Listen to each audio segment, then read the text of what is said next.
तर आमदार रोहित पवार यांनी कोकाटेंचे आणखी 2 व्हिडिओ सुद्धा पोस्ट केले। सभागृहाचं कामकाज संपलं होतं हे वक्तव्य खोटं असून आमदार रोहित पवार यांच्याकडून या संदर्भातली पोलखोल करण्यात आलेली आहे। जाहिरात स्किप करण्यासाठी 42 सेकंद लागतात का, असा सवाल आमदार रोहित पवार यांनी कृषी मंत्री माणिकराव कोकाटेंना विचारलाय।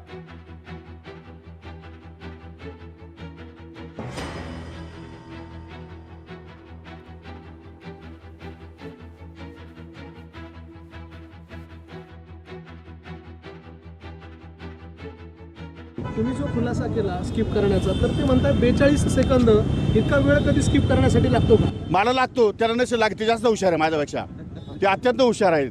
ते जास्त हुशार असल्यामुळे त्यांचा प्रॉब्लेम कमी आहे, मी कमी हुशार असल्यामुळे मला प्रॉब्लेम थोडा जास्त आहे।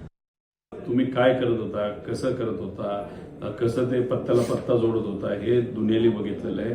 त्याच्यात तुम्ही म्हणाला की ते सभागृह बंद होतं, पण तुम्ही जर बघितलं तर त्याच्या मागचा आवाज बघितला तर आदिवासी भागातले जे शेतकरी, दुधाचा विषय, शेतकऱ्यांचा विषय तिथं सुरू होता आणि तेव्हा तुम्ही तिथं पत्ते खेळत होता। आमचं एवढंच मत आहे की तुम्हाला जर पद दिलं असेल तर त्या पदाचा योग्य वापर ह्या महाराष्ट्राच्या शेतकऱ्यांसाठी तुम्ही केला पाहिजे ना। तो न करता तुम्ही अधिवेशनामध्ये काय चाललंय त्याच्याकडे लक्ष न देता तुम्ही जर तिथं पत्त्याचा खेळ खेळत असतात आणि तुम्हाला कुठेच सिरियस नसतं, हे कितपत योग्य आहे?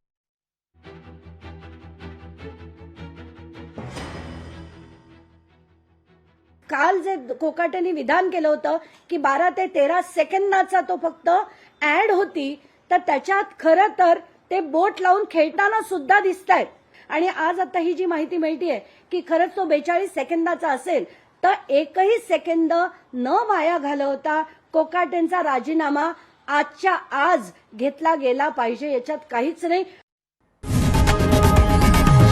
लोकशाही मराठी ऐका, पहा, जागरूक रहा।